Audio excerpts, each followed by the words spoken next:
Welcome back, dear listeners, to Fright or Flight, the horror movie rank review recap podcast. Today, we're talking about The Menu. Today on our Dead End special, we're talking That's about right. The Menu. The Dead End, meaning that they're not attached to a franchise, they're a little bit secluded on their own, and we just talk about them. And we're not saying that they're bad movies. We're just kind of sometimes there will be. Sometimes there will be horrible movies, so expect that. But we will grade them, and I have plenty of great things to say about this movie. There's so many layers, so yeah, I'm excited to talk about it. But yeah, I'm Geraldine. I'm the Fright of the podcast, and I love the movies. I'm here for them, and that's what I do. And I'm Frankie, the Flight of the podcast. I'm terrified of him. I'm scared of him, but Geraldine makes me watch all of them, and she made me watch 2022's The Menu. Yeah, what do you think? You know what, Geraldine? I'm going to go ahead and say it for everybody else out there listening. This is my favorite movie we've reviewed so far. Really? Okay, Yes. Well, a big trigger warning because there are several depictions of suicide in this, so self-harm, suicide kind of thing. So just a big trigger warning for that because it does show most of the cases in which that takes place in this movie. I think it takes place twice, at least that I'm aware of. Yeah, for sure. I feel what you're saying. But yeah, I talked to a few people about this movie beforehand, and they asked me like, that's a horror movie? And I didn't put too much thought about it. Horror movie's a big genre. Yeah. But this does feature a lot of like elements of like a suspense film. Well, it's like a little bit thriller. Yes, it's got some thriller in there. It's definitely got some comedy in there, and the comedy in there is just fantastic. It's very dark, but it's fun. Let's see, and then of course the horror elements being, I guess, death, blood, whatever. But I mean, to me, it's not very horror, but it's more of a psychological in that aspect because. It has a much larger meaning, a deeper message, and That's right. I love everything it stands for. Now, me and you have both worked at restaurants. Yes. Yeah, so like I think that adds a little bit of an element there. Yes. Yeah, that we've had that experience, but yeah, the movie's about, I'd say like, well, there's two things, because you said it's a deeper movie than what it is, but on the surface, it's about rich people going to have like a very exclusive dinner by a very like well-renowned chef. That's just the basic rundown of it, but there's so much more to it. Yeah, a lot ensues. It's so nuanced, and I love this movie. What I gotta say very importantly is like the movie really grabbed me. So this is the first movie that I saw not at home and not in a theater. Geraldine, this might upset you, I don't know. I watched this film at work. At a restaurant. Why? I watched it at a restaurant. You took away from the experience. I think I added to it. I was in the environment. I was in a kitchen. You're probably already pissed off. Restaurants will piss you off. That's true. And I could not stop watching. Like the movie, I think, is just like outside of all like the deeper meaning and all the horror elements, the dialogue and the direction of the film is so entertaining. Like they're just talking to each other, and I'm not bored at all. I'm very like invested in like, what are they going to say next? What are they going to do next? And I think we got several really good actors, and I think that helps. But I think the script is also very amazing, and the editing is cut to a very fine pace that keeps the ball rolling for me. Absolutely, and not to mention. Like, first of all, notable producers that I found were on the producing list. Okay. Will Ferrell and Adam McKay. Wow. Which is really, really cool because I love Will Ferrell and he's a comedian. So obviously that also, just solidifies the fact that it is that horror comedy. That's interesting. Is Adam McKay, I think he's also directs films. He has done a lot of movies in the comedy world. I think his most notable one recently was Don't Look Up. Okay, that makes I've never seen that film. It's so good. But I've heard a lot about it. It's a commentary. So that makes sense to me because this film is also another like a commentary. Yeah, for sure. Because Don't Look Up is mainly like a commentary on political things and like how people don't believe in climate change. Complacency and all that. And this one is just a big, big, fat, eat the rich kind of movie. Definitely, yeah. This movie's about capitalism. It's about like just like a cogs in a machine in a big way. It's so good. It's just so good. Yeah. It's so I don't know, just story rich. The only like complaint I think that I had at first when I did first watch it was the first time like watching it through. I was here with my sister and my boyfriend watching it, and I thought, man, this is kind of like a slow start. Like, I wonder when something's gonna happen. And then as soon as I said that, that's about when it happened. You know what? You're right, and I think, you know, it takes a long time for, like you're saying, like something like a big inciting incident to happen. But the dialogue and everything else was so fresh to me. Oh yeah. And that I just honestly, that didn't even have to happen. I would have liked. I just like all the script in this. But yeah, it was written by Seth Rice and Will Tracy, directed by Mark Mylod, and I think this was Mark Mylod's either directorial debut. I could be wrong. Don't quote me on that, friends. I'm sorry. I should have done further research, but your girl is the worst. And we have a brilliant like list of like cast members. Like we have Ralph Fiennes, Anya Taylor-Joy, Nicholas Hoult, Hong Chow, Janet McTeer, Paul Adelstein, John Leguizamo, Amy Carrero, Reed Birney, Judith Light, Rebecca Kuhn, Rob Yang, Arturo Castro, Mark St. Cyr, and Peter Gross, and many others. Many others. Now, you know, I had a coworker at work. I told him I was watching this movie, and they, you know, went on to watch it too. And I was telling him, like, the chef, you know, he looks so familiar. I've seen him in something, and I could just not figure it out. So my coworker went on the IMDb or whatever. I can't believe you didn't know it was Voldemort. And it's freaking Voldemort. And as soon as he said it, I was like, oh my gosh, it is. There's something about Ralph Fiennes that is very, like, strangely attractive to me. I don't know. That's very interesting that you used the word strangely. Well, just like, because I feel like almost everything that you find attractive is always conventional. Unconventional. Unconventional. Well, yeah. Not as Voldemort though. I'm not into the Voldemort. Not into the Voldy. No, not into the Voldy. Are you sure? Yeah. Because that does seem like your type. Ew, no. So we have Ralph Fiennes as the brilliant chef Julian Slowik, who has a restaurant on a secluded island called Hawthorns. And it's so exclusive that people have to take a boat ride out there to get there. Yes. It's all like everything that they use is grown there on the island. Which is really cool. Like it's not imported, and everything is like, that's how the level it's at. And now, Geraldine, I don't know if you know, but in the real world, there's this restaurant you might have heard of named Noma. So I have not, but I did do further research on that, and I was like, whoa, because as soon as this movie was done, like after it came out, they like shut down. That's right. It had nothing to do with the film, but the coincidence. The character seems a lot like the owner of Noma. So the reason that Noma shut down, which was like, you know, this big, you know, several Michelin star restaurant, like considered to be often the best restaurant in the world, shut down because the owner said that it was so unsustainable, both in terms of like sourcing the ingredients, but also just like how the restaurant ran. And he he talked about he wasn't happy making the food anymore. And he shut that down. So the parallels are insane because it's exactly what happens. Yeah. What Chef Slowik goes through throughout the movie. And I think that's very interesting because when I was watching this movie, I was wondering if any of that was based on the Noma stuff. So you knew this story before you watching. Basically, because when that stuff happened at Noma, the NPR ran this whole piece about it. Really? And I listened to NPR, and so like I heard about it. So when I was watching this, I was wondering if they're at all connected or it's just huge coincidence. See, I did not know about this prior, so I knew about it after watching the fact and after doing further research, and I was like, oh, okay. Like this is based on a real like kind of restaurant kind of thing. It's strange how that happens.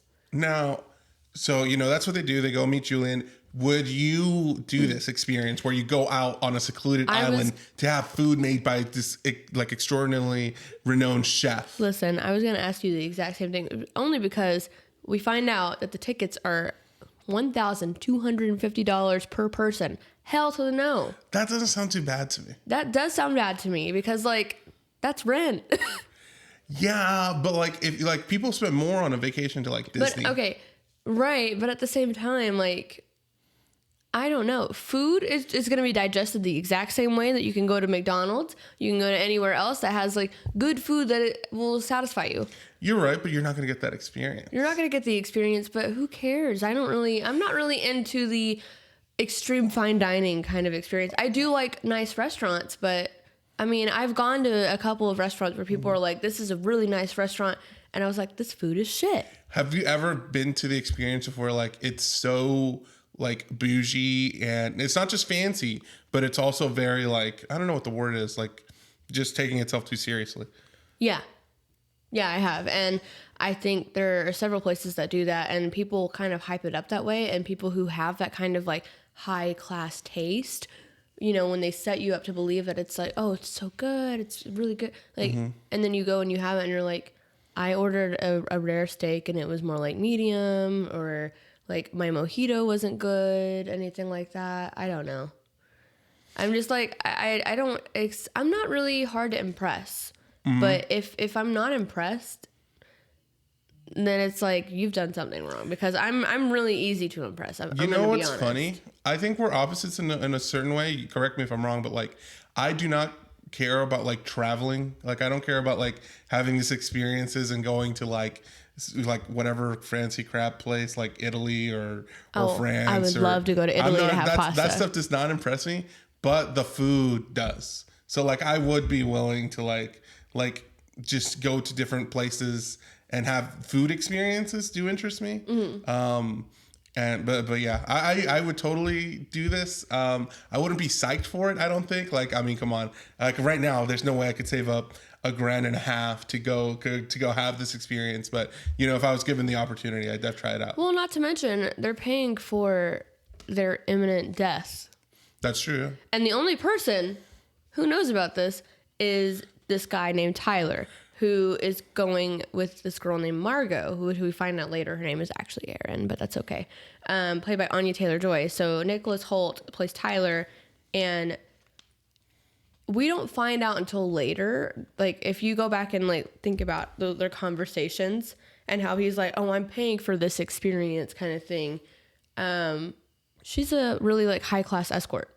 So I want to discuss this because, or sex worker, whatever we want to call it. I feel like we'd have maybe different differing opinions on this, but you know, we don't find out until later, like you said. But at first, Margot was so annoying to me, and like such a bad, because I thought they were like married or something, and it seemed like Tyler was this character who was very excited to have this experience, something that, like this niche thing. Like this is his thing. Like, you're into horror movies, he's into like fancy food. And Margot is just so dismissive of it. And I just know, as a person, you know, been in a relationship for a long time, that like there's stuff that I really like and there's stuff that she really likes, right? Right. So like if she's interested in something, I try my best to be excited with her. Even though it's not my wheelhouse, like it's something completely different. Okay. I try to be like supportive and like, oh yeah, let's just so we could be excited together.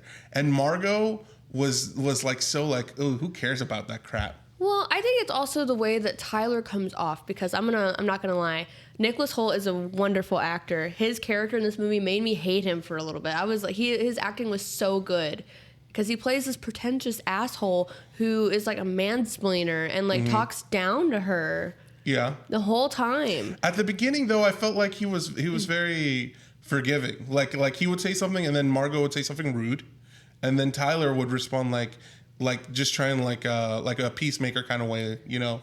I disagree respectfully, just because, okay, so as soon as we enter the boat ride, they're served oysters. Yes. With like a bunch of fancy shit.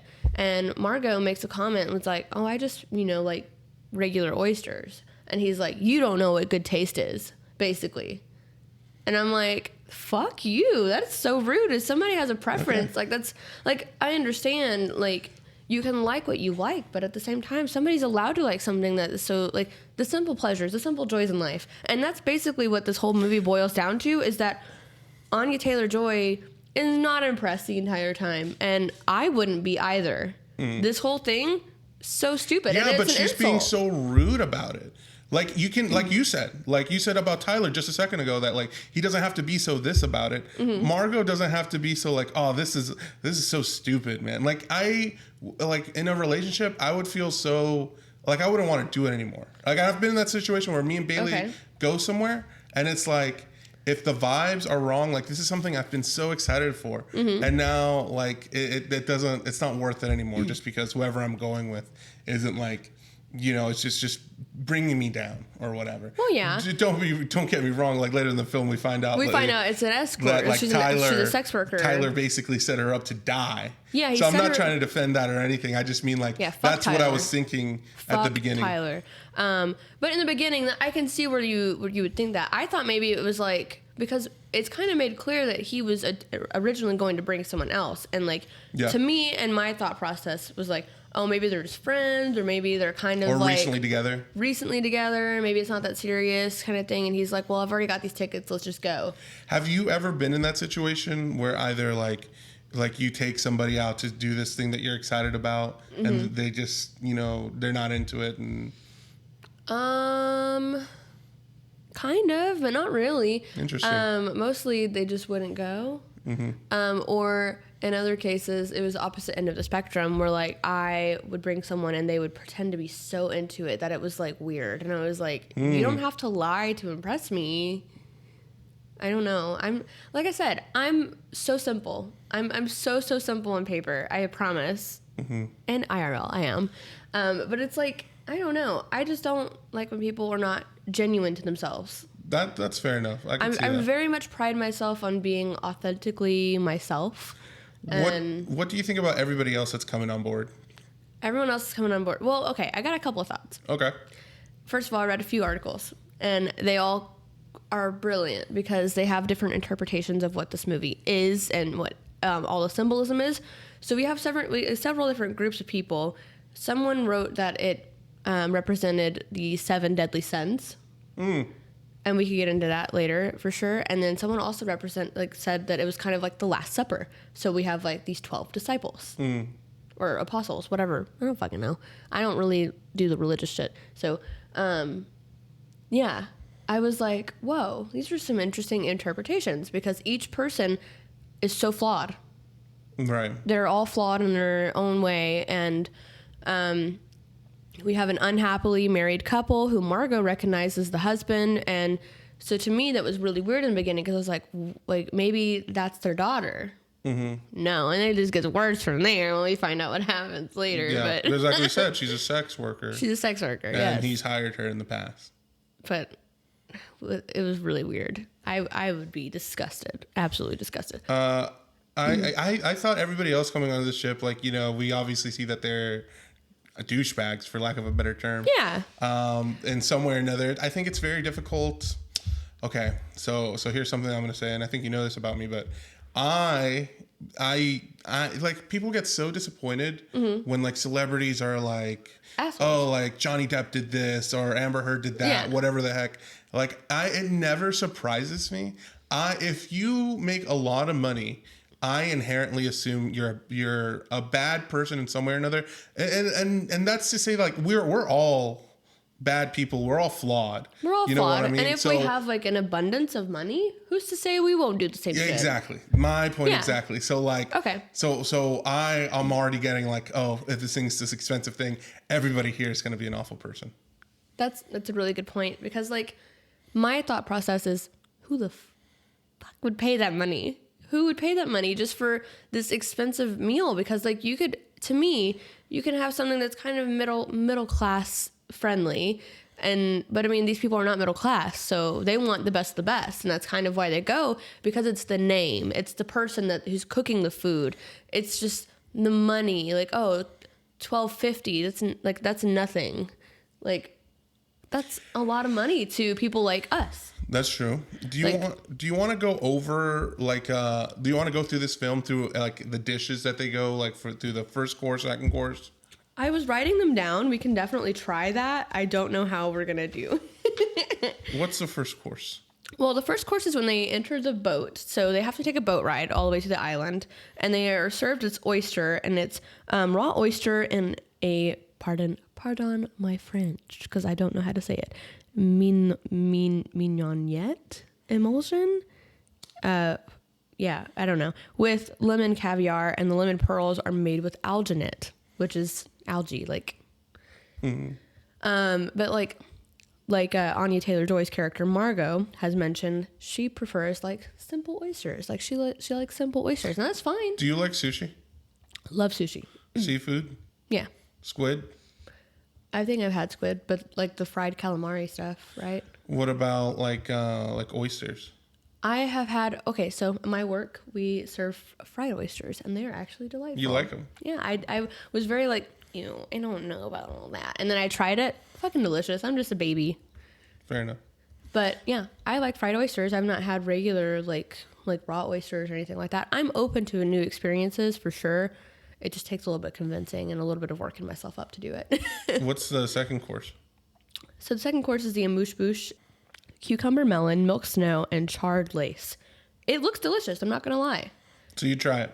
I would try it. I mean, it just looks very small though. That's the thing, is that I like Margot in this movie. I'm on her side. She's like, I'm not full.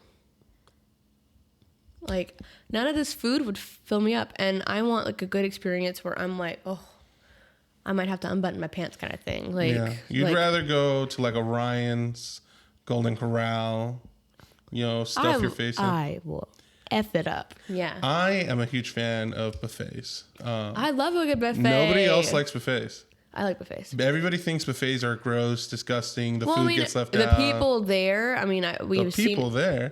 No, okay. Hear me out. Some of the people there that go there don't be washing their hands. They be sneezing and touching stuff. Like some people in general, There we go. are gross. Yeah. So I mean, it's just the people I have seen at these places sometimes are gross, but it's just people in general that are disgusting. Especially because we've seen that with like the COVID-19 pandemic. People don't really wash their hands. Yeah, everybody uses the ladle, so a lot of people just don't. Gross. People don't like going, and they think the food is bad. And the food is not bad. The food is horrible. It is bad. But I love bad food. I think it tastes amazing. I mean, to me, it tastes good. It tastes fantastic. It's satisfying. Yeah. Like nothing about it to me is like, oh, this is bad food. It's just bad for you. I think food. it's bad for you, and it's just incredibly cheap. I mean, that's how they're able to do that. I mean, but that's why they attract like a large array of people, like from all over, like different backgrounds and everything. Buffets, but this is not a buffet. You're it's a simple pleasure, but this is not. This is small portions, like very small portions. It's meant to be an experience. It's an aesthetic. It's art. Now, what course is it when things start going awry?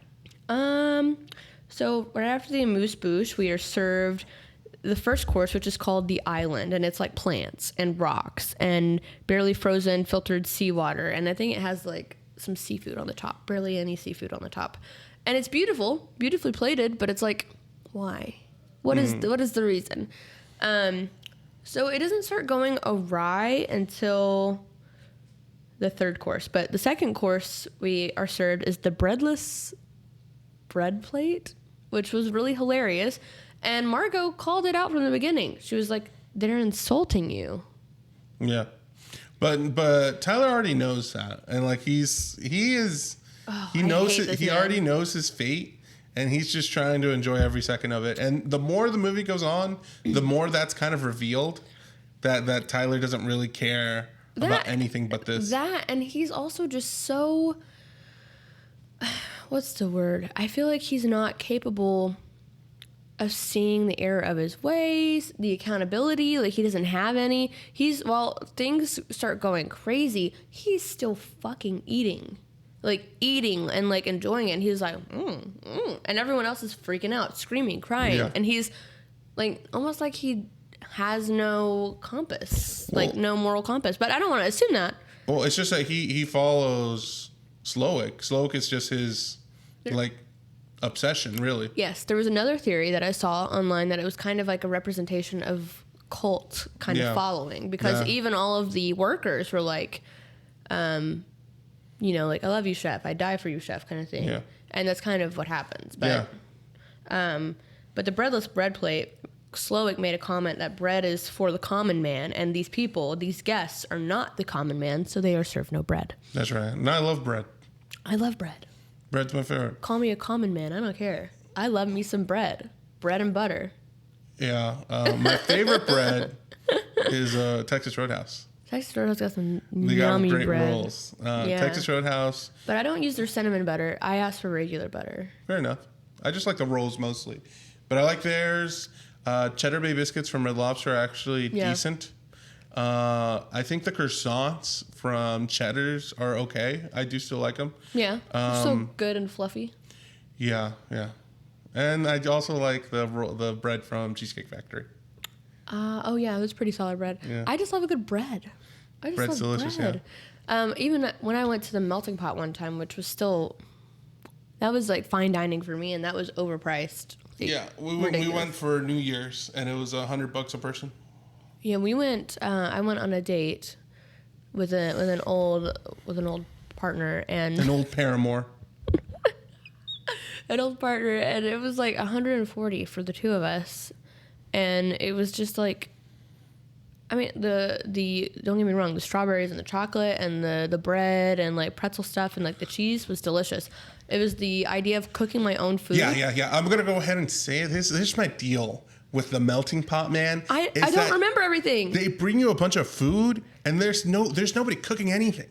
I don't know if you know, Geraldine, the people at the melting pot, the servers, they're the ones that put all your food on your plate, and they just bring it out to you, and then you cook it without any seasonings. Typically, all you have is this boiling pot of water that's seasoned, and then some dipping sauces, and you just cook your own food. You spend $100 for them to bring you out raw chicken, shrimp, whatever, steak, and then you boil it. Like, first of all, boiling isn't like the yummiest method of eating most foods, but that you're gonna boil your steak, Yeah. and it's just, I don't know. You know what my other gripe about it is? They tell you how long to cook each of these things, right? Too long. They don't give you like a sheet of paper as like a sheet of paper for reference to be like, oh, in case you forget, because I know this is a lot of information to throw at you, because you're responsible for cooking your own food, and you could very well undercook it and die. Wow, Like, they don't give you a sheet of paper to tell you, like, oh yeah, just a reminder. Here's what times, like, here's how long each piece needs to be in there, kind of so thing. were you like freaking out? Yes, I was freaking out. I don't want to be responsible for cooking that and undercooking it and be upset with my experience because you're not telling me how to cook it again. Yeah, it's kind of hard to enjoy anything because all you're really focusing on is your food. And like, there's two ways you can go about this. You have like you got a few little tongs to stab your food, and you can do it one at a time. But each one is only like a bite. So you cook it for 2 minutes, and then you get a bite, and then you cook another piece for 2 minutes, and then you get a bite. Or you can toss as much of your food as you want into the pot, and then risk like panicking. Okay, I got to put the shrimp out now, and then I got to, you know, we had like our phone with like our stopwatch on it. Oh my God, that's so stressful. Is that not stressful? Yeah, it's kind of hard to focus on anything, and you're paying a lot of money for this experience. And it's not worth it. It's not worth it. See, this is why like fine dining, like $12.50. I ain't paying $12.50 for shit unless it's my rent. That's it. I don't know. I would not do that because like the only other fine dining experiences that I've had, one of them being the best one, I'm not gonna lie, it was called Rodizio Grill. It was like a Brazilian place in Steakhouse. Nashville, right by the melting pot, but because of the 2020 Christmas bomb that went off, it got hurt from that. So I don't know if it's back or when it will be back. But that place was delicious. They bring you like slabs of meat, and they're like, "Do you want this slab of meat?" And you're like, "Yes, please." And they just like cut off little pieces for each person, and you can order sides for the table. How much was that? It was expensive, but that one was worth it because like everything was so good. I think the only thing I didn't like was like lamb. It just was weird. It was too tough. Fair enough. But everything else was so good. And it's just like, okay. But that one was not as uppity as other places are to me. Like, it was a little bit more laid back. You can, like there was, like, a little thing, and it was, like, a red and a green thing on the bottom. And you'd put the green thing up when you're ready to receive meat. Mm-hmm. You put the red thing back up. Is it like an all-you-can-eat situation? Or? Kind of. Like, they just keep bringing you meat. Mm. So, yeah, it's worth the money. It's kind of like a buffet, but, like, a fancier buffet, if you're being honest. And you get, like, sides for the table. So, like, you can, like, get like mashed potatoes for the table, salad for the table, like mac and cheese for the table. Like, and what's this place called? Rodizio Grill. Okay. It was yummy as fuck. We all really enjoyed it. Nice. Yeah, and it was like us, like it was like 5 of us that were there, and it was like a really fun experience. So yeah, I don't know. That's the only place that I've been to that I was like impressed by as far as like fine dining stuff. Okay, well, so what's the next? Just that because isn't the next one the tortillas? Yes, the next course is third course. Memory is what it's called. It is chicken al pastor. It's got a teeny tiny pair of scissors in there, which I loved that touch. And it's got tortillas made from heirloom masa, and they each have their own like it's like personalized photos on these tortillas. Yeah, like press and which print it onto them. Was so cool. This is when things start like riling up a little bit. Yeah. more. Also, a Slowick's story about his father and his relationship with that, and that's why it was stabbed in there into the thigh because that's what he did to his dad. Wild, just wild. Yeah. Would you have any problem eating tortillas like this? It depends on what's on them. Well, what's something like it'd be something awful that you've done, like a time that you might have stepped on Sally, a kitty cat or something. I've accidentally like left my babies. Like I accidentally locked Jackie in the bathroom by accident. Didn't know she was in there. Well, it'd be a picture of her crying there in the bathroom. It'd be like the memes of the cats that are like, kind of thing, Like what? like that. I don't think I've seen that. Like, have you not seen the one where it's that one funny meme where it's the lady who's like yelling and she's like, and then it's the right. cat like on the other side. Yeah. I kind of feel thought like you were talking about the banana cat that's always crying. maybe that one too. I don't know. I love that I don't one. know. I mean, everyone's done plenty bad before they were developed in their brain. But I mean, we still we still do bad things, yeah. do bad things. We Yeah. still make mistakes because we're human and it's human nature. That's right. So I mean, I don't know. I'd be a little bit nervous to see what my tortillas would be. Would you be anxious to see everybody else's at the table? Yeah, I want to know the tea. Spill the tea, baby. Let's see it. Wow. Let's see it. Would you be nervous for yours? Oh wow, I've done a lot of bad things, Sherilyn. So We've all done bad things, so I mean. So yeah, I think I'd be very self-conscious about wouldn't want anybody, because I mean none of us want everybody to know the worst parts of ourselves. The worst parts of ourselves suck. That's why we do our best to be good humans. But that's the difference, is that these people have not tried to be better humans. Most of them, yeah. So a few of the people that we have a group of people who work for a company who have embezzled some money. Yeah, and those names are Bryce, Soren, and Dave. They their owner, they work for this guy. I forgot his name already. I'm not sure, but they're very full of themselves, and they think they can get away with anything just because they have the right brand We on know them. the owner. But yeah, I've had stuff like that. So we have those douchebags, and we also have a famous actor who's been washed up at this point, and his assistant, soon to be formerly assistant. Yes, it's played by John Leguizamo, and his assistant is Felicity, played by Amy Carrero. So John Leguizamo, apparently I read, I don't know if his character has like an actual name. I'm not sure, but I do really enjoy his presence in the film. Oh, me too. I don't see him often. I've been seeing him a lot more often lately, if I'm being honest. And he's been in so many things in general. Like I just love him. I like his role. I like his assistant. He kind of plays similarly to the the broker bros or whoever they are. He plays like this, like full of himself. I lie to everybody, but I think what I like about him is that he's washed up, one. Yeah. Two, he lies to his assistant and everybody to make him feel better about himself. Yeah. So while the broker bros are very like entitled, he is more comes off as I don't know what the word is, scared, and he's lashing out because of how little he feels. Yeah. And I that's, can see that. I like that, tragedy in a character. He lies about knowing the chef, and later towards the end of the movie, he admits that I don't actually know him. And Yeah. I just said that to sound cool. And he can't stop because I think he lies right afterwards. And then he admits to that being a lie. And I really think that's cool. I think I love characters that are broken in some way or another. Well, they all are. Yeah, they all are, but his character is very relatable, at least to me. Yeah. As opposed to like Apparently- just being entitled, like you said. Yeah. Apparently, John Leguizamo, based his character on the very real Steven Seagal. Interesting. Okay. Because Steven Seagal fucking sucks. Anyway. So then we have the couple, Reed Birney and Judith Light, playing Richard and Anne. And I think their name is like LeBrant. They apparently have been to this restaurant, I don't know how many times. Several times in the last, like, several years.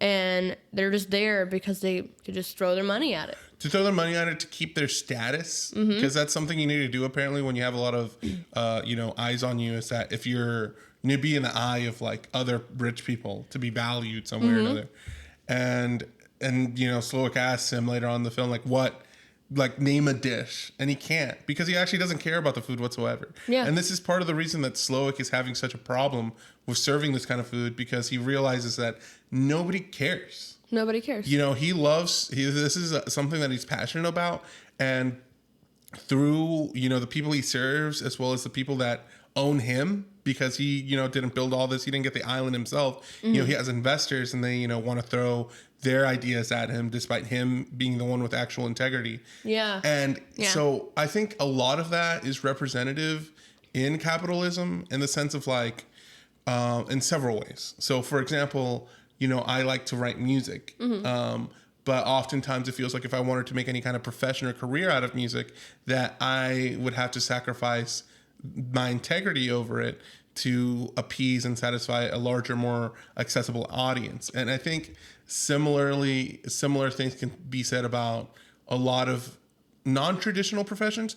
But if I'm being honest, also traditional professions, in the sense of like, we have a lot of great minds, for example, but because like college costs money, those people who like might have gone on to cure like these awful diseases or save these lives because they have the mind for it, whether be it in science or biology or medical, they'll never get the opportunity because they have to work behind a register at Walgreens or at McDonald's, because they never got the opportunity to go to college. And if they did, they would have been able to show off that beautiful mind that they had, It's just a sad, capitalistic, shitty world we live in. It is, and that's what this movie's about. And Slowik is completely over it, And rightfully so. I mean, the way that he goes about it, probably not the best. No, I mean, he still forms a cult, and there's a lot of murder in this film.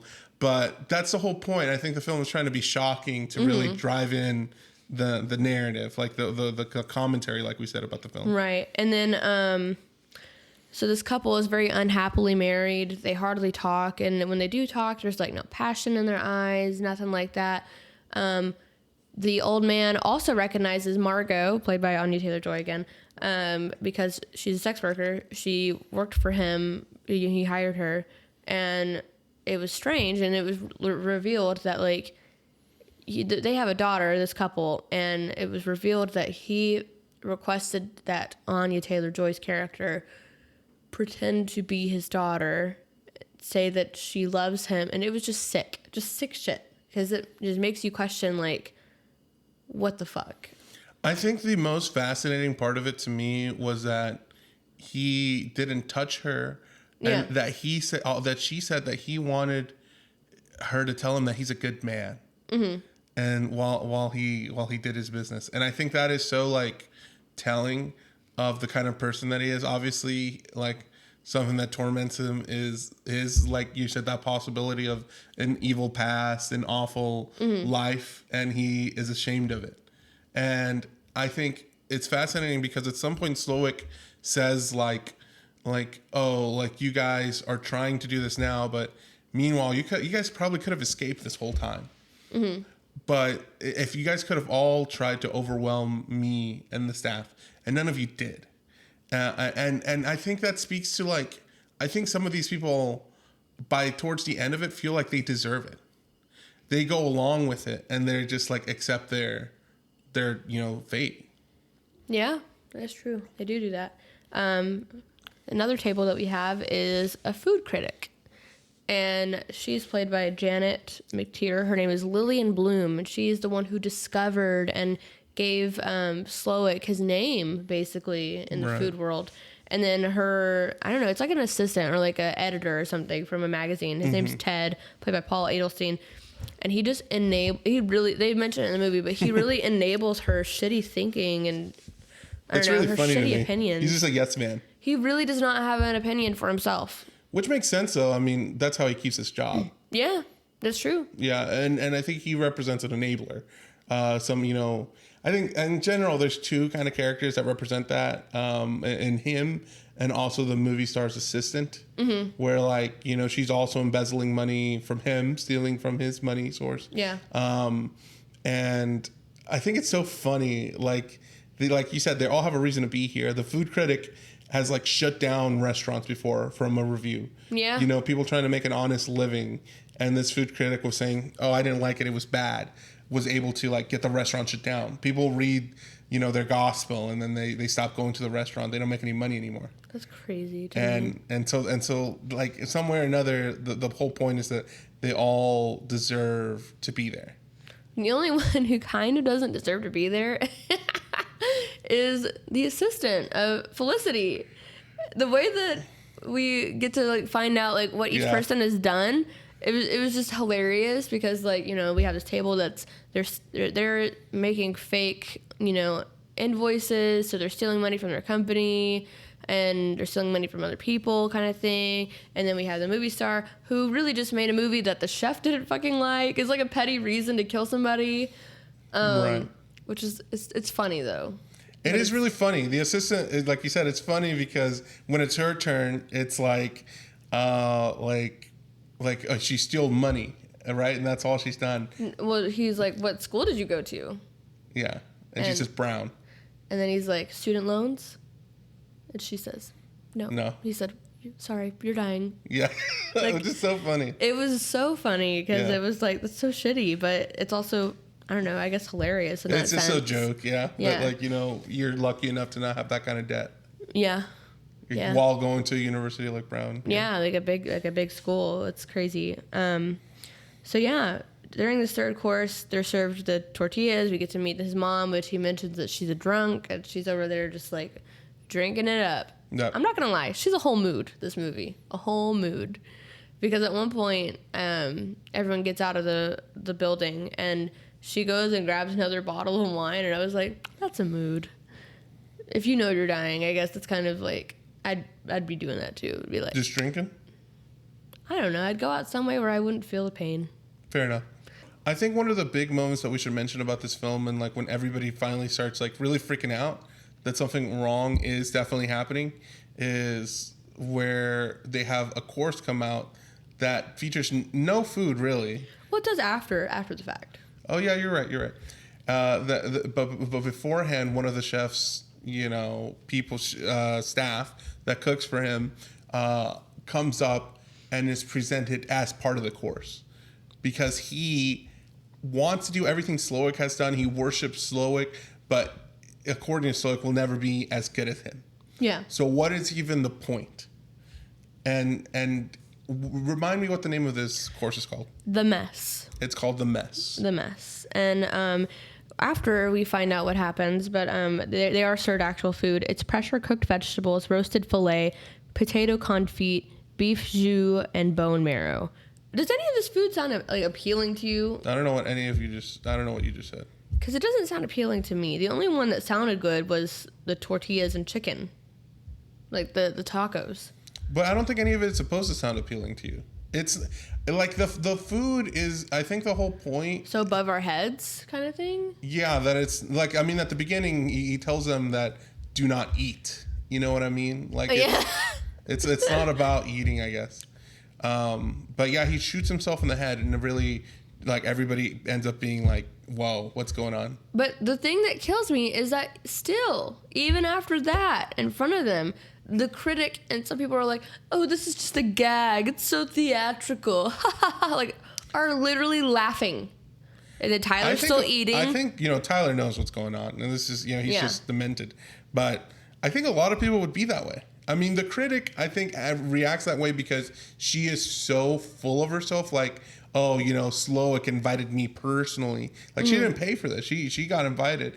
And that she's like, I'm so important that this whole thing is happening for me. That even the other people eating here, like, oh, you guys are such good actors, she says to somebody. And they're I didn't not. catch that. Yeah, she goes to the broker bros and she's like, you guys are so good. And then they had like, what lady? I guess I never picked up on that. That's crazy. Yeah, she's so full of herself. It's insane. Yeah, but I think a lot of people would think like, oh, this is part of the show. Just it's so shocking that you can't imagine it be real. I don't know how I'd feel in that moment. I don't know. I would probably freak out. I probably feel it in my gut. Me and you were probably both thinking the same thing. Like if we were in the situation, what would we do? Yeah. As like innocent people supposedly. Yeah. And I don't know, because I would be scared if I tried to like make a move, because a couple of characters do try to do that, and one of them suffers for it. The husband, the rich husband that can't remember the name of any of the dishes, loses his finger. Yeah. It gets cut off because they cut off his wedding finger, which That's right. makes me laugh because obviously he cheats on his wife and they're unhappily married and shit. But I have to applaud the character Elsa. She's like the chef's like right hand person, played by Hong Chau. She's amazing in this movie because not only is she knowledgeable, but she's loyal and she prides herself on doing such a good job, and she quickly like jumps in every time there's a problem. She will say things to people that are like wild, and she says something to this table of brokers with the tortilla situation where they're like, I want to, like, no, it was the breadless bread plate. They were like, can we get just a little bit of bread? We know the owners. And she's like, you will eat more, so, I don't know. It was something like, you will eat more than you deserve. Yeah, and you will get no bread and you will eat more than you deserve. Yeah. Something like that. It was something very like dark. And I was like, oh my God. Yeah, I think her performance is very good. Like she really, like the moments like that, we're very supportive of her, and then later on she has a tussle with Margot, and we think like, oh, she's really in on this cult situation. Oh yeah, she's deep in it, way deep in it, because it's revealed that they also like sleep there. They sleep there, they eat there, everything. Their life they is live this. There. Their life is this. It's meant for this and nothing else. And also we see her like, I don't know. It's so funny. I meant to talk about Tyler's tortillas. Tyler is caught taking photos of the dishes, which they mentioned early in the film to not do that. Photos, yeah. And he just can't fucking resist it. He just can't. I wonder, what doesn't make sense to me is why he's taking the photos. If he knows he's gonna die. He knows he's gonna die. I don't know. I don't know either. And especially his kind of character, I feel like would be one of those types that are like, you want to be present in the moment and you don't want to. I hate his character so much. Like, it literally pains me how much I hate his character, because not only is the way that he talks to women, the way that he just like has this entitlement and this like status that he has to uphold. Like, he's got this whole performative thing. Like, oh, I know the chef. I've been emailing with him and stuff like Yeah. Oh, I'm one of his biggest fans. Oh, I know what a Paco jet is. Shut the fuck up. Well, I have seen people like this. Yeah. Like I'm Taylor Swift fans. Tyler is like, I don't care about anything. Slowik is the best. I only care about his opinion about what's going on with him. So I think part of his character is like this like culture that we have of like celebrity, like we idolize them. Idolize, yeah, that's a great word. Because I mean, I'm willing to admit that people make mistakes. Celebrities make mistakes, shit like that. We've talked about it. Like, it's no secret that they, partake in drugs and they partake. I'm sure there was a lot of fucking abuse going on that we don't know about. And I think it's just so hard to believe that some of these people, like some of these celebrities that you idolize, you grow up watching and stuff, can do such bad things. It's so hard to believe that. I think it shouldn't be. I think it should be. We all accept that. Like, there's two parts of it. There's an innocence to it, I guess, like in your fandom. Well, and I can also see that like people want to see the best in people, especially people that we put on a pedestal. But I think we shouldn't do that at all. I think we really need to view celebrities as more just regular people, other humans, just with a lot of money. And in both ways, both in a negative light and a positive light. Like when they do something awful, that's an awful thing they did, regardless of how many fans they have. That's just the truth. And same thing on the other way. Like if they do something that isn't that bad, why are we going to judge him so harshly on like something like if your cousin did, you wouldn't give two thoughts about? You know what I mean? Yeah. Exactly. The idolization, I do far too much of that. I'm not gonna lie. I idolize celebrities. I follow like pop culture news just because it feeds me. It feeds the dark. You like the tea and the gossip. I love the tea when it does not happen to me. Most of everybody ends up dying by being killed, basically, by being set up in a trap or of some sort. But not Tyler. Tyler meets his end just by being whispered in the ear to go hang himself. And he does that. He just willingly does that to himself because he is such a fan of this. And I mean, that's like a big exaggeration of like fandom, but I can definitely see like BTS fans, Taylor Swift fans, like going to like huge extents to satisfy what their, I mean, not cult leader, but something similar, like their hero idol wants them to do. No, for sure. I'm fans of a lot of people, and if they told me to go jump off a bridge, though, I wouldn't go do that. If they did something that was not cool and stuff, I would absolutely, criticize them, but not really. I don't know. Like, I would be like, no, that's not cool. Yeah. But, that's all because, they don't fucking care about one person's opinion. Probably not. They probably not. They'd probably be like, that Geraldine over there said that I should do better. I should know better. It's like, So yeah, the movie is very mindful of just like a lot of things, like just culture, and I think it's making a big commentary on several things like that, and I really appreciate it. Yeah, for sure. They also the demonstration, they call it Tyler's bullshit because Tyler is a know-it-all, and they said he's an expert on the subject, which he may be a foodie, he may love to eat the food, but he may not be great at cooking it, and that's just so funny. Is that like he portrays himself and presents himself as this expert. About like the food and the process of like making it and stuff. He even owns a Paco jet, and according to my research, Paco jets are like $6,000. Like, you have that money to just have that stuff, but you're not even like an expert. Like, you could have the money to go to the school. Right. I think it's really funny when like he starts making the dish and Slowik is like, oh, like a brand new way of chopping that we've all unfortunately, weren't privy to. I think that's really funny because he's, teasing him and being sarcastic.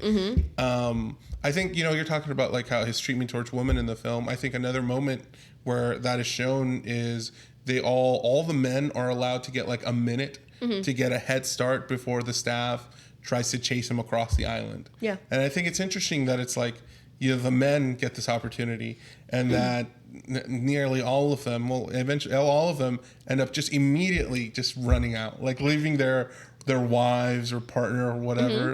And they say they have an excuse, all of them, while they're running away, like, oh, I'll get help immediately as soon as, and I think that's unfortunately the truth.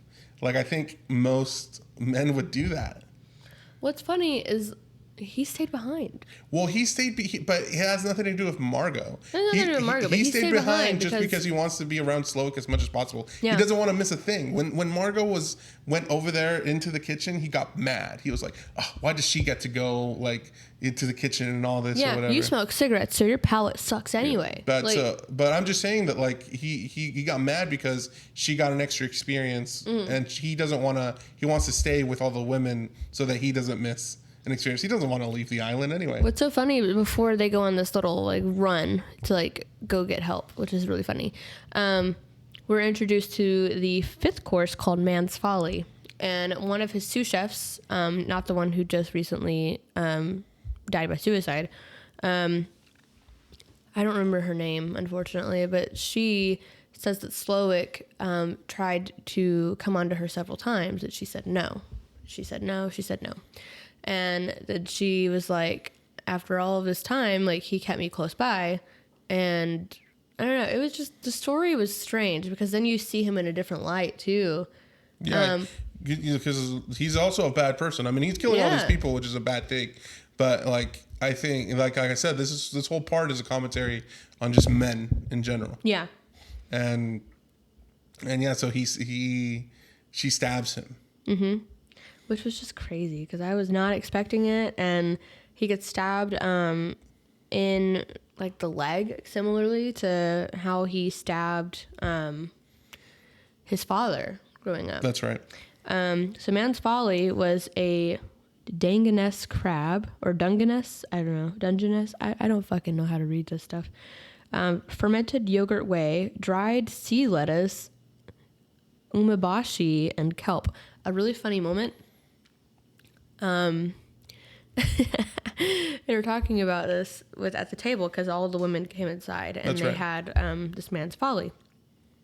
And everyone's complimenting the sous chef, and Lillian Bloom is really trying to gas the girl up, really trying to gas the sous chef up. And she's like, at one point in time, that would have meant something to me, but now it doesn't.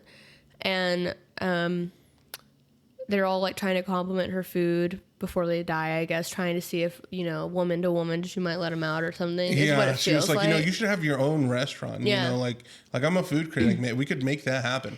And Felicity, the movie star's like assistant, it was just really funny. Just a moment of like something that I would do personally. I'm sure a lot of us would do. Some of these high class foods are like hard to pronounce from different cultures and stuff like that too. But also just this high class, she's like, everyone's complimenting the umeboshi or whatever, and she's like, it's the emoji for me. And I made me laugh because I was like, it's so simple, but it's something like I would do that, like it's just so human nature. Like we all just, especially in those places that I feel like I wouldn't belong in these high class areas. Like, of course I would fucking mispronounce things. I've probably been doing it this whole time. What's funny to me is like when they're like, oh, you can have your own place, and if I promote you, you'll be a star.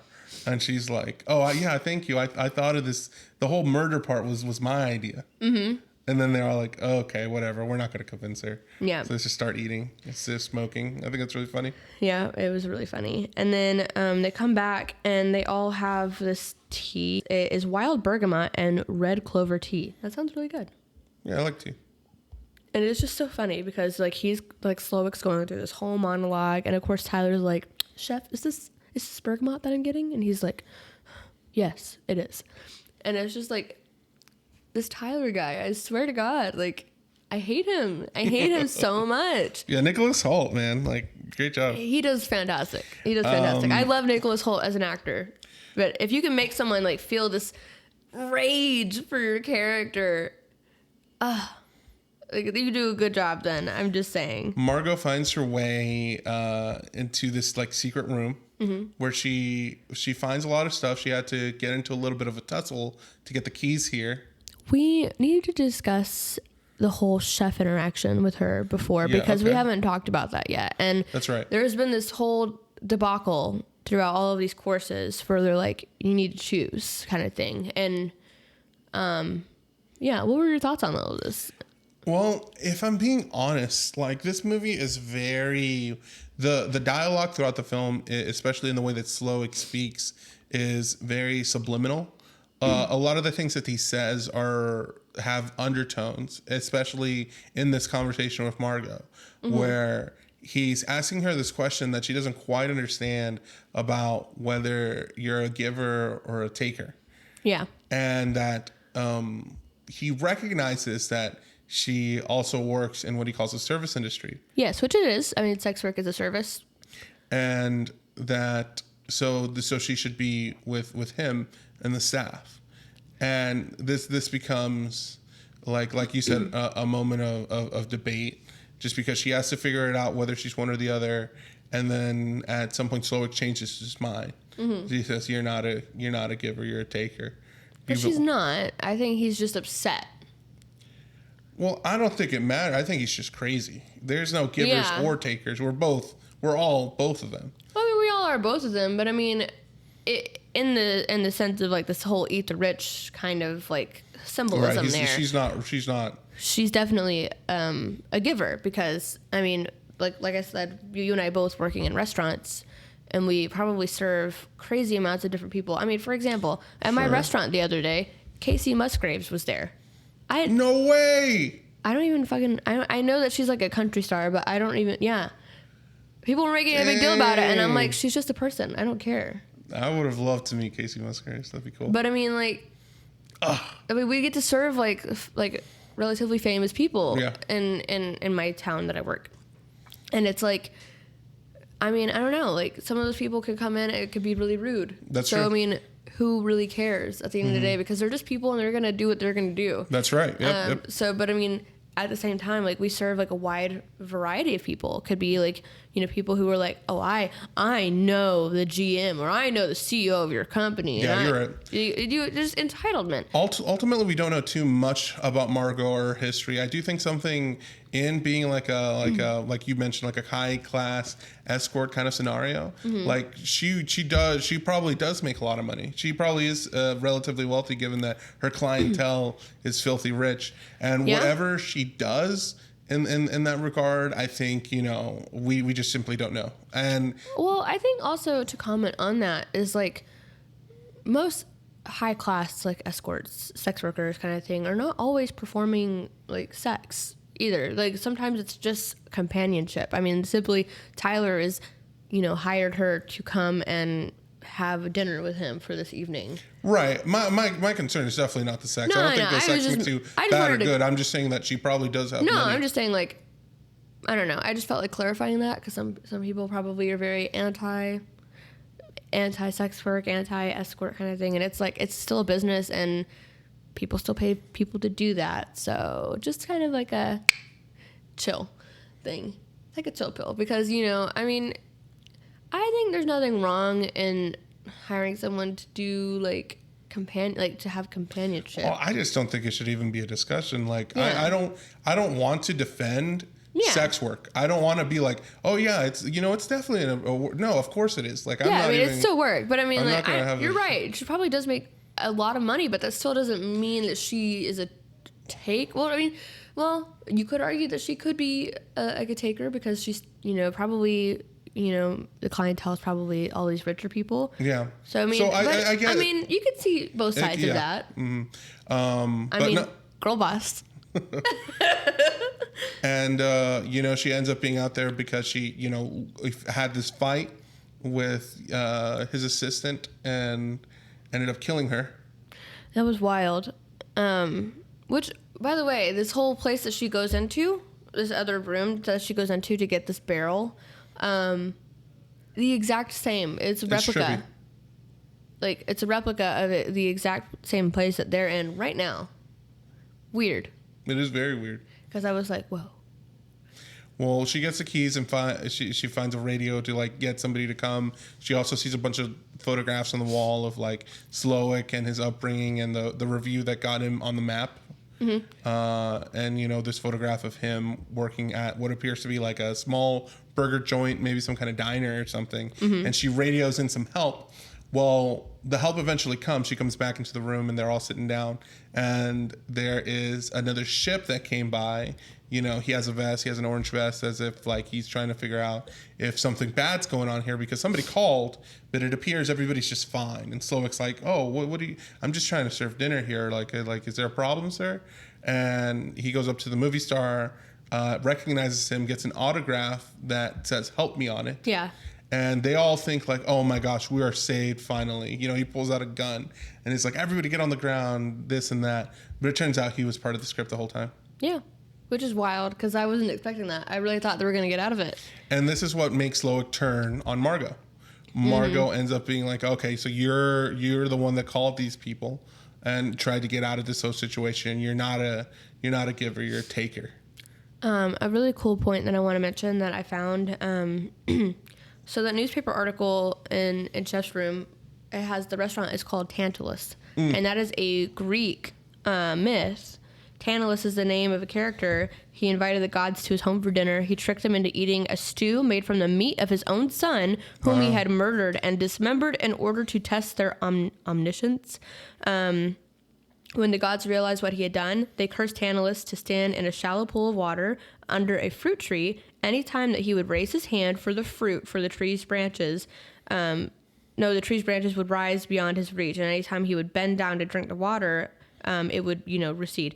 Much the same way, the chef has served the elite, the gods, and sacrificed his dream, his son, and now all the food and drink is meaningless to him. It sounds very Greek Very Greek. and very, very fitting for the movie. I mean, yeah. Because like we said, Margot is very much a representation of like working class, I guess. Okay, yeah. Working class, Yeah. us, I guess. And she's like, I want real food, and Slovak is so like insulted that she doesn't eat any of his food. But you could tell when there's like love and passion put into it. You know, there's just different. You can just tell. It just tastes. You think so? I think so. So have you ever like done it where you're like, man, I'm mad at my boyfriend. I'm gonna make these pancakes, but I'm not gonna make them with love. No, but you can tell when people just make things to make things versus like they put a lot of care into it, and that care. That's interesting. I mean, because like she said, you could tell there's no love, and he's like, love is the most important ingredient. But I mean, there is no love. It's just artistry. It's just for aesthetics. It's just to please these people who don't even care. Well, and that's, I think, something about capitalism, that it will drive your passion away from the art. And I think that's part of the commentary the film is trying to make, where we have to subside to whatever money-making entity we have to please. And for Slowik, it's, his angel investor that, he also kills. That was messed up, but it was funny. Yeah, he has him like hanging with like angel wings, and just slowly immerses him into some water until he drowns and stops talking. Yeah. So yeah, there's something there for sure. I mean, it's just so well done. I can't even there's not even much that I could say about this film that I don't like. It's just once it starts picking up, then it's like a train wreck that you can't stop watching, because you're like, shit, that's a good way to say it. Yeah. What is happening? Like, I need to know what happens. And then you almost wonder, like, there are so many people that like he brings to this island, and they pay for this experience. Is this the first time that he's doing this, you think? Yes, I think this is his break. I think he very much feels like a one and go. Like he seems like he is having like a reality break, if I'm being honest. Like I think it's been building up towards this for a while, especially with the cultish behavior. But that this is like the drink the Kool-Aid moment kind of thing. Yeah. I mean, everything is so intentional and purposeful, planned. I mean, he even notices that Margot's there, and he's like, you are not supposed to be here. And so it's just crazy to me that people can do that kind of thing. Let's talk about this ending, because that is something that he has to battle with throughout the film. Like, Margot isn't supposed to be here, and finally we have to deal with it some way or another. And Margot, in her, big super mega brain, is like, goes up to the chef and tells him that she's still hungry. She's like, I want to return my food. I don't like it.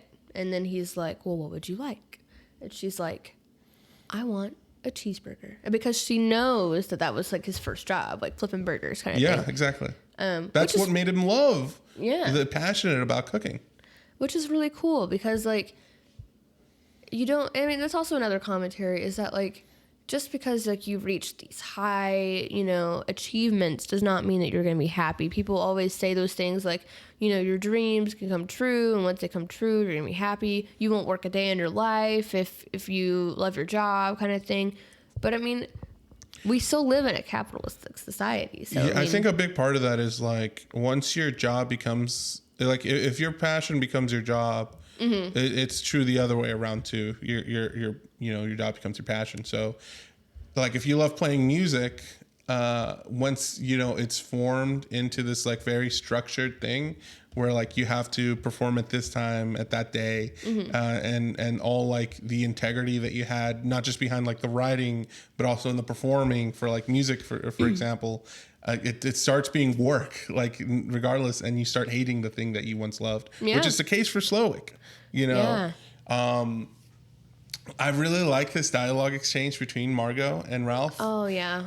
And because the chef Slowik is so like, his performance is my favorite in the film. Yeah, he did so well. The way he responds is like, his facial expressions are just like, you can see the slight glimmer when she requests a cheeseburger. He also there's also a little bit of teeny tiny bit of Gordon Ramsay in there influence, because he does call somebody a donkey, and especially when he's talking about the halibut, because they're like, oh, we had cod, and he's like, it was like something like a really like specific line about the halibut, and he was like, "You fucking donkey," and then I was like, "That's Gordon Ramsay in there." I could tell because he also mentioned halibut in every fucking Hell's Kitchen episode ever.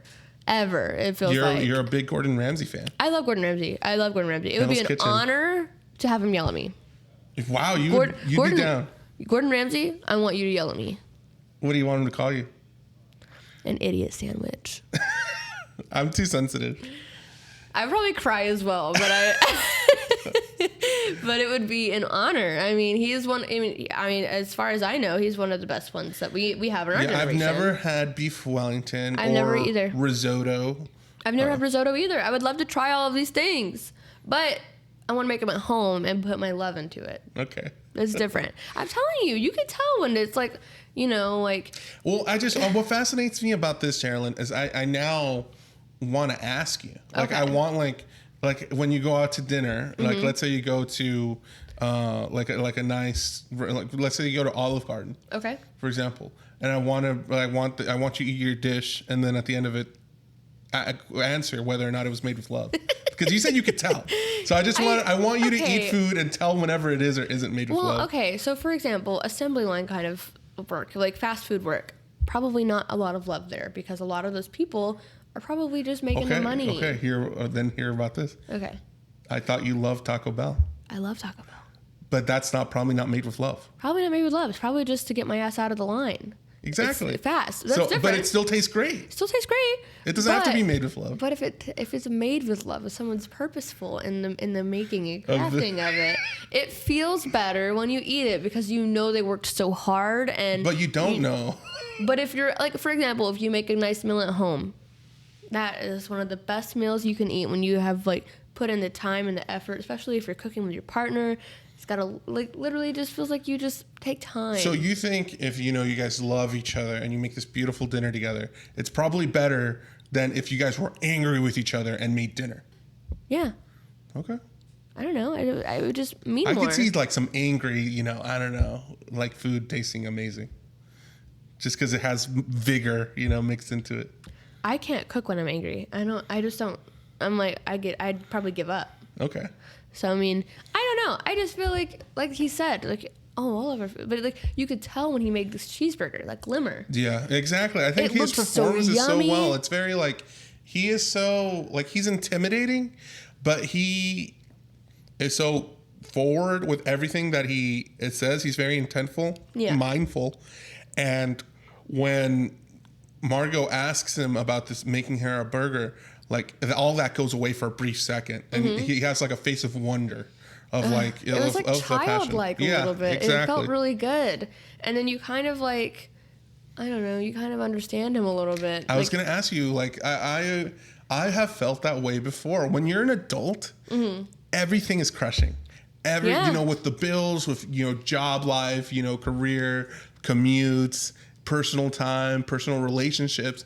It feels like nothing is as simple as it was when you were a kid. It also feels like nothing's ever good enough. Like you are constantly trying to be better, and it's like you're never good enough at the point. Things that some of us didn't experience when we were kids. Yeah, you don't see that as a kid. And when you're sometimes, exactly, you don't have all these built-on stresses necessarily. And I think when you have a moment like that as an adult, it's just like, I don't know what the word is, eye-opening, just like very like, oh, I didn't realize this. Your heart kind of opens up to like, I'm genuinely happy right now in this moment.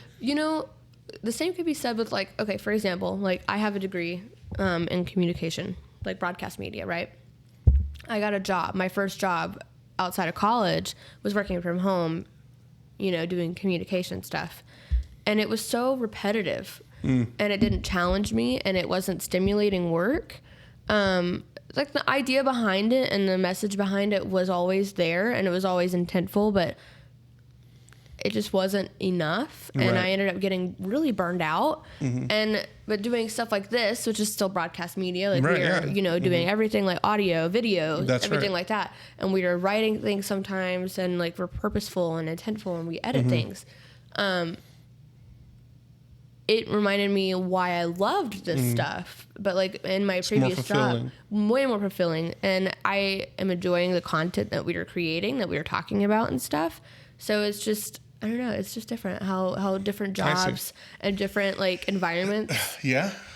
But here's the thing, and it is a little off course here, but there's a determination of value that like this podcast doesn't make any money. It doesn't make any money. And it's more fulfilling as opposed to like the job you had that isn't, but did make money, you know? Yeah. And I think a conversation about that is like, for example, like let's say you park in a big city, right? Okay. You're going to pay money for that parking spot. Not always, if you have ways around it. Sometimes if it's a bigger city, you can pay like $20 an hour for a parking spot. That's more than I make an hour. That parking spot is making more than me hourly. Like if I buy a drink at Starbucks, I get like a venti frappuccino. Yum. Run me $7 to $8. Yeah. That's more than half an hour I work to make that. Right? And meanwhile, in the kitchen I work with, I sell hundreds of dollars worth of food in an hour.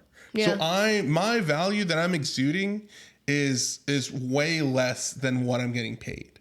And For sure. And I think Does it make it? Is it fulfilling to you though in any way? none whatsoever. So that's my point exactly. Where like for example, people get upset about welfare. Right. Right. Which is stupid because it helps people. It helps people. And people, like, let's say you're a stay-at-home mom, you're taking care of a child. Like that to me is a very valuable thing. So, you know, to like hard job. It's a very difficult job, and it's a very important job. Like that person is the future of the world. You know, teachers are influencing the future of the world. Exactly. So in my opinion, those are the things that should be valued. Those are the things that should like. And my whole point is that we are the ones that assign value to things. We're the reason things cost as much as they do. We decide this should be this and that should be that. You know what I mean? Not us as individuals, but yeah, just ultimately together as a people, group. as a group. But we let like this capital like be determined by these people that are far wealthier but far fewer. You know what I mean? Yeah, absolutely. Eat the rich, eat the rich, eat the rich. I don't know. Like, it's crazy to me because like this movie is just so loaded with so many different like stories. It's so different, like so many different like symbolisms and stuff. Yeah. I mean, let's talk about the different the 7 deadly sins. I mean, I'm just curious if you would agree with it or if you would not. So it says that Slowick represents rage. Makes sense, right? He's upset. He's gotten angry. to this point in his time when, you know, his life and, you know, his love for creating food for people that is fulfilling and satisfying is like gone. It means nothing to him. He's angry. He's mad at the system. At the system. Because we have all these fucking rich people. Anyway, Lillian and her editor represent envy in the menu. That makes sense. She only criticizes, this is really, really interesting actually. Her criticism of food lacks credibility from the course itself, or from the first course itself, because she's unable to spot the satire in Slowick's food. She only criticizes it because it gives her a sense of power over real artists, who she clearly envies. Which is so true. Have you ever noticed that? She does. She keeps being like, oh, yeah, I make my own this or that or the other at home. Yeah. Yeah. She has to justify her professionalism, her criticisms, because she lacks it. Yeah, and that's not to say critique is a bad thing. I mean, that's what we do here on the podcast. We're critiquing things, but the way she goes about it and like that attitude of like, oh, you know, I'm powerful. Exactly. Is not okay. Chef's mother represents sloth in the menu. She's sitting alone, drinking or lying lifeless on her table. She seems to be a sloth who sleeps all day and does nothing to stop him from wreaking havoc at the Hawthorne. She, too, is an enabler of evil because of her inability to resist. She literally just lets him do that. The movie star obviously agreed. Makes sense. Yeah. Richard, which is the husband in the unhappy marriage, represents lust. The finance bros represent pride. Tyler represents gluttony, which makes sense. He literally does not stop eating. And yeah, that's basically all of them. So I could see that. I wonder if that was in the mind. Intentional. Yeah. I mean, it makes sense. There are, I mean, are there 7 different tables? No. No. But I mean, yeah, they all represent something. Yeah, I could see that. Yeah. So that's a really interesting take on it. I think the cheeseburger is very interesting to me. Oh my God, it looks so divine. I wanted to just You want to take a bite out of it? I want to take a bite of that cheese. I want Ralph Fiennes to make me a cheeseburger. I have a question for you. Yeah. I don't know if you ever been to like a themed restaurant or something. What do you mean? I don't know, like Ratatouille's, restaurant. Sorry, I love Ratatouille. Something like that, or maybe it's like themed after a movie or something. But no, the restaurants that we went to at Disney were not like there are themed restaurants, but we did not go to a lot of the themed restaurants there. Because they're a little bit more pricey and a little bit, overpriced in that sense. Well, I'm just wondering if there was a restaurant that recreated the menu, basically. This film, the restaurant is the menu, the restaurant, where you go in and you have all the courses. Would kind of cool. You do it? Yeah, none of it didn't. I mean, obviously, I don't want to die at the end. But you don't die at the end. That would be really cool, though. Especially I do it. Okay. Yeah, I would. Okay, how about this? Okay. There, we both know that there's going to be a Freddy Fazbear's Pizza. Yes, I'm so excited. Would you go to a restaurant that's themed around? No. I'm afraid of animatronics, dude. I'd be like on my P's and Q's. I'd be like, what does that mean? P's and Q's. Meaning like I would behave well, and But what does it mean? Where does the P's and Q's? What are they? It's a thing. It's a saying. No, it's a saying. I know, but I just wonder where they come from. In Old England, pub owners would refer to P's and Q's as pints and quarts. The pub owners would request the bartender to keep an account of the evening's tally. Additionally, the bartenders and waitstaff would redirect ruckus customers to return to their pints and quarts by creating P's and Q's. Interesting. Very cool. Look at us being educated on the podcast today. Now you know. Now we know. But yeah, I would like literally be so scared, but I would also be like, I'm going to be on my best behavior so that they don't steal me. My mom was asking me that the other day because I told her, like, I was imagining a gigantic animatronic head because I told my boyfriend I would love a pet tarantula, and he's deathly afraid of spiders. And I was like, but it's so cute and they're fuzzy. You don't think he'd budge? No, he was like, Geraldine, I'm literally afraid of it. And how would you feel if I had like a gigantic animatronic head in our bedroom? And I was like, oh my God, I'm just imagining it eating me or something. And it's terrifying. Really? And that's so interesting. And I told my mom about it. My mom was like, what made you so afraid of these? I'm like, I don't know. I really don't know. I think it's just the idea that I'm so small sometimes, especially with like big statues, like oversized statues, like Titan kind of stuff, like, Athena. I think you mentioned that. You're scared of big things. Big things. And then animatronics, I don't really know why I'm afraid of them. I think it's just the idea. What if there was a small animatronic, like the size of a water bottle? That probably wouldn't be bad. But if it's like a life size or bigger, I'm done for. What if it's Groot? A tiny Groot? That'd be perfect. What about Grogu? Perfect. Interesting. But if it's like, I don't know. I think it's if it's human, like life size or bigger. It just scares me. Okay, so obviously Megan is a terrifying character, but let's say it was genuinely, like a nice little doll. Uh-huh. Would you be scared of Megan? She's shorter than me. I could take her. Okay. I'll take you, Megan. But yeah, I don't know. So, I mean, we all got things.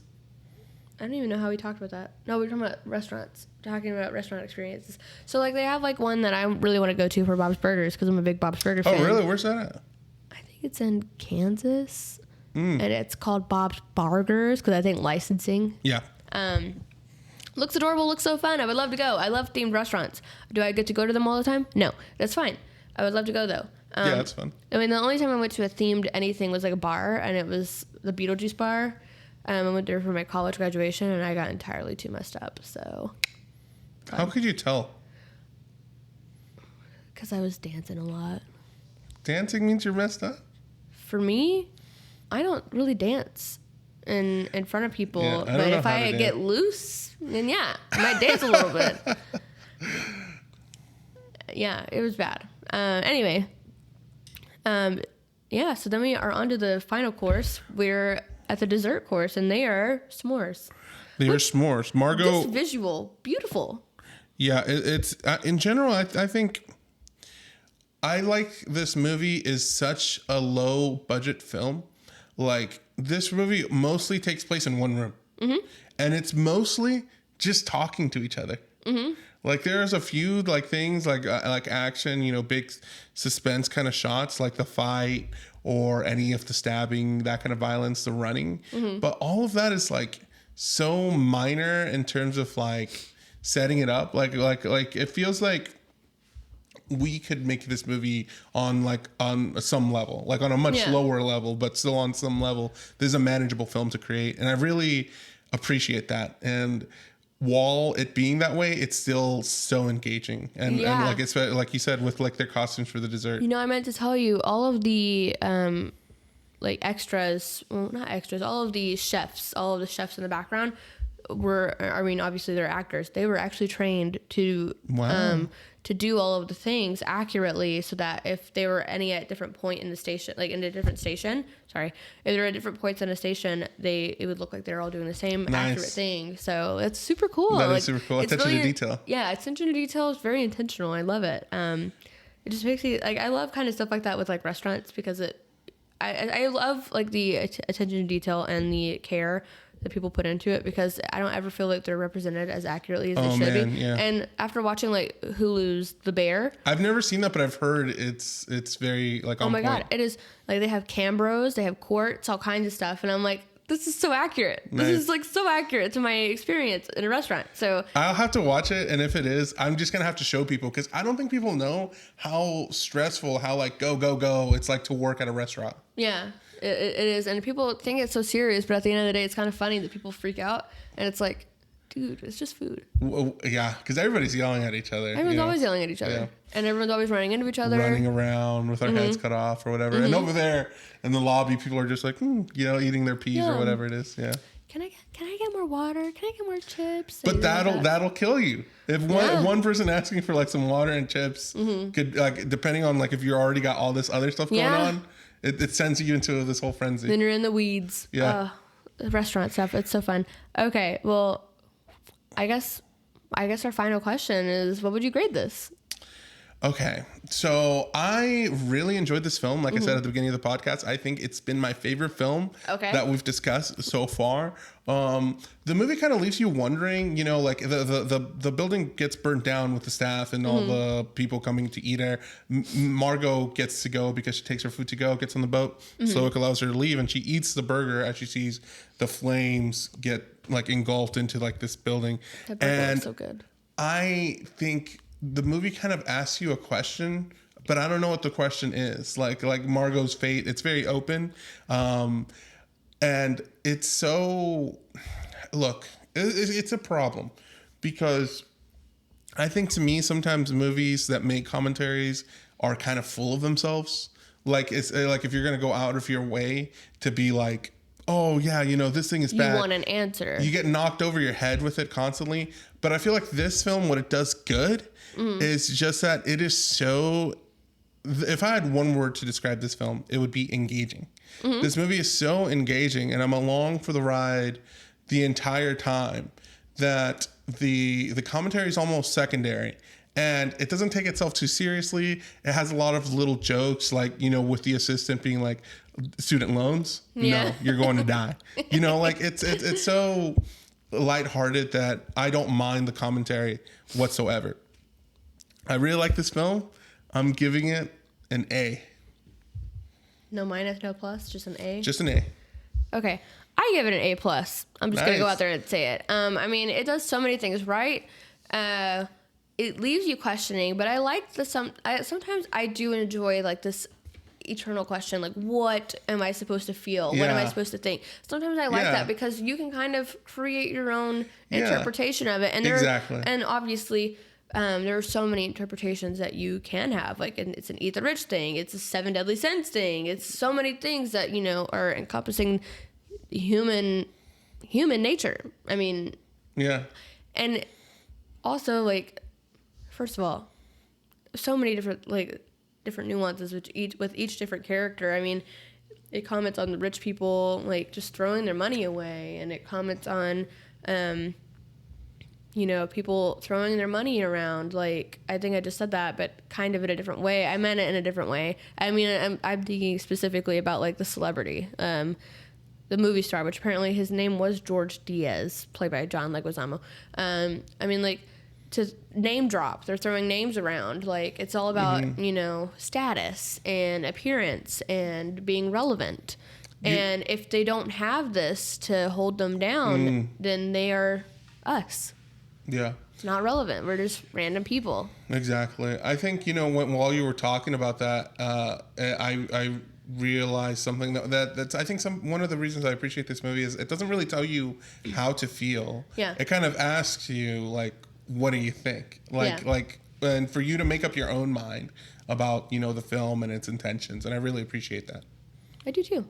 I think it's a great movie. Good job, Mark Mylod, and the writers of the film. It was a fun, wild ride. And also the cast. Like, all of them did so well, and they all had their individual part to play. Mm-hmm. It makes it that much more engaging. And, yeah, I'm excited. Yeah. Congratulations, everybody that worked on the movie. I do recommend anybody go watch it. Yeah, go watch it. It's on HBO Max. Yeah, we watched it on HBO Max, and it was a good time. I recommend it. Yeah. It was, like an hour and 47 minutes. Yeah, it's not too long. I appreciate movies that are shorter nowadays because they all seem to be like, we're going to be a 2-hour long movie. We're going to be a 3-hour long movie. It's so hard to sit through the 2+ hour movies. It just feels like it drags most of the time. But this movie doesn't feel that way. This movie feels like it's, to the point. It's, literally to the point. Yeah. This movie, I'm happy to report that it made a good amount of money. The budget was $30 million. They ended up making $80 million at the box office. So more than double, nearly tripling the budget. So I think I'm happy that a movie like this did that well. Yeah, me too, because you don't see like these, I wouldn't even call it an independent film, but it's kind of indie in the sense it's like that an alternative it's horror. not, it's not your typical horror movie. Yeah. I think that it's really cool that one did so well. Is it horrifying? No, but I think it's just the premise is very like, this murderous chef. Murderous chef is cool, but I like I think that also the premise of like, if you don't have something, you're nothing. That kind of premise makes you feel like, I don't know. It kind of gives you the sense of like, oh God, what am I doing? Who am I? Like it questions your worth, your reality. It's weird. Oh yeah. So it could always be a little bit scary in that sense, like this existential crisis thing. But yeah, all in all, great movie. Well, Love it. Thank you everybody for tuning in.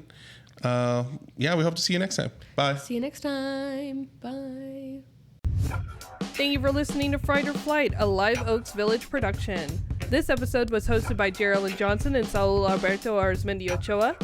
Editing and music composition by Saul Alberto Arizmendi Ochoa.